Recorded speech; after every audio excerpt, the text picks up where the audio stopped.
I've lived long enough to watch people make decisions. Smart people, talented ones, people with every advantage in the world, and I've watched some of them throw it all away, not in one dramatic moment, but in a series of small, quiet compromises.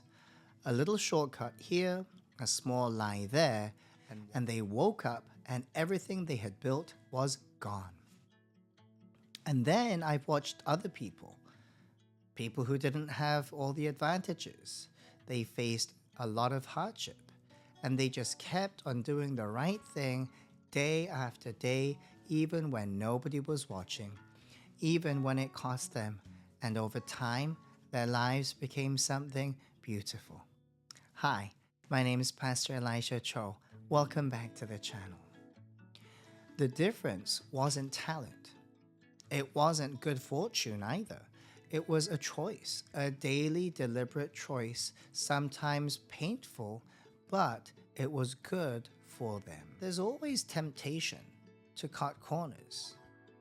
Here's what the enemy wants you to believe. Just this once. It's a small thing nobody will know, and look at all you'll gain. Just try it once. Come on, nobody's looking. And that's the lie. And it's as old as the Garden of Eden in Genesis chapter 3. To be spiritually sensitive, to actually walk with God, means you need to learn to follow His will rather than chase whatever's dangling in front of you right now. It means you develop the discipline to look past the moment. You need the discipline to be able to see into the future. Because if you live only for the immediate gain, you will eventually make choices you regret. It's not a maybe, it's an absolute certainty. A small lie seems harmless, but that small lie requires a bigger lie to cover it, and that bigger lie requires an even bigger one. And before long, you know what happened to Pinocchio's nose. It starts to grow so big that you don't even begin to realize who you can trust. And when trust is gone, it takes years to build, and it can collapse in an instant because of one careless moment. There is great wisdom in doing good. Now, let's flip the script, because this is not just a warning. This is actually great news. Doing good is, in the end, the wisest choice you can make. Not just spiritually, though absolutely spiritually, but practically, relationally, in every area of life. Doing good will put you at an advantage. Wise decisions aren't about short-term success. They bring long-term trust and peace. And a good choice, a righteous one, comes back to you as the greatest blessing. Why? You don't need to cover it up. So let me ask you something personal. Am I choosing what is good even today?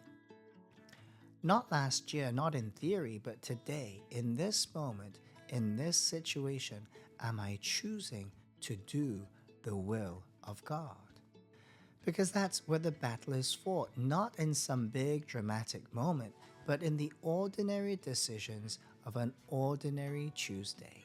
Now let me share with you 5 ways to make these wise choices. And these are going to be practical handles for you. Because I know some of you are facing a decision right now. Maybe it's in your business. Perhaps it's in your marriage, or maybe it's about something that you haven't told anyone about yet. So let me walk you through the 5 things. Number 1, adopt a long-range perspective instead of chasing after immediate gain. Will you overcome the temptation of the moment and choose what is right in the long run? Don't pursue the small profit right in front of you when it compromises what matters most to you. When you align your choices with God's will, the result will be good. You can leave that in His hands. And that's a promise. It might not always be the fast way. It might not be comfortable, but it will be the good way. the wise way. Number 2, don't ignore the voice of your conscience.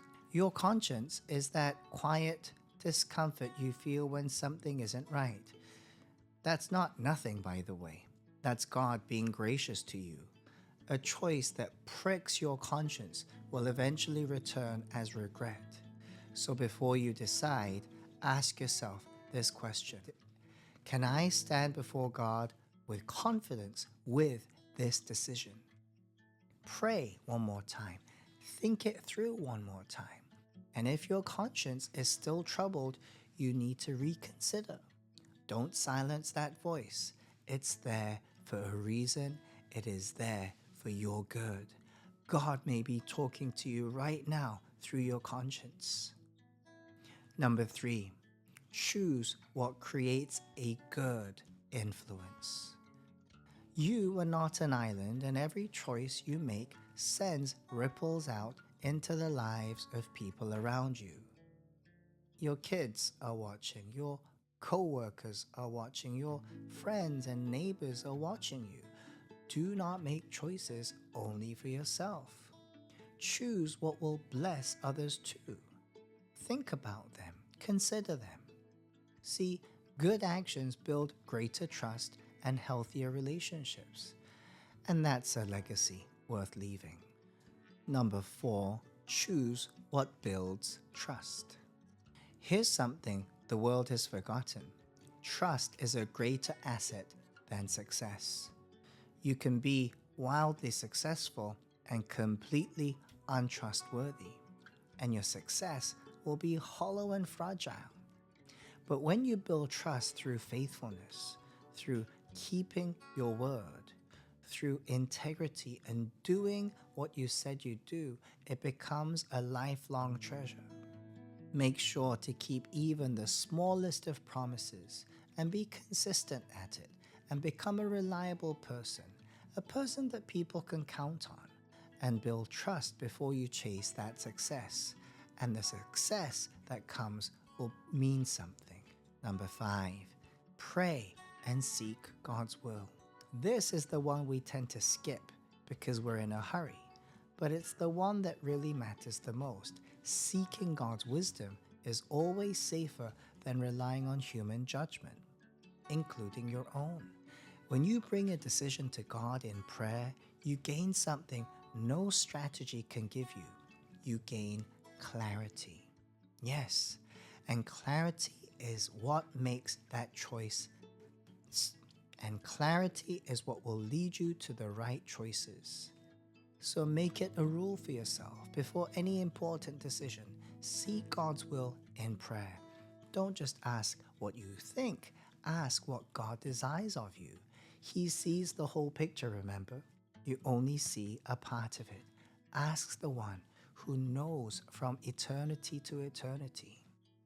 Now, let me come back to that verse. Let us not become weary in doing good. The word weary, it means to lose heart, to get tired, to think, hey, what's the point of all this? Nobody notices, it's not paying off. Everybody's doing it anyway. But the verse doesn't end there. It says, at the proper time, we will reap a harvest if we do not give up. At the proper time. What time? God's time. Not yours, not mine, but His. And here's what I want you to hear today. The harvest is coming. It's already in motion.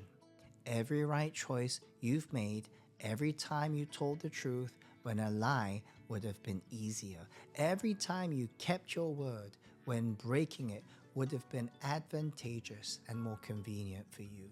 For you to choose integrity when nobody was watching, that is the seed in the ground.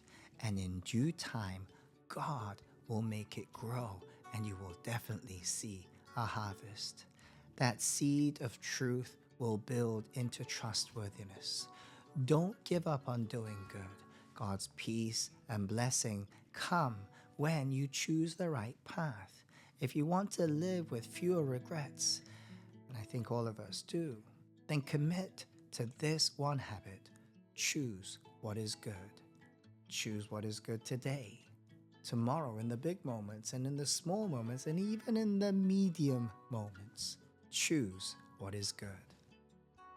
Remember, the harvest is coming.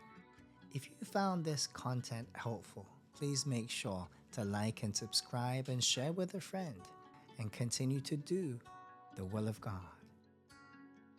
I'll see you in the next one.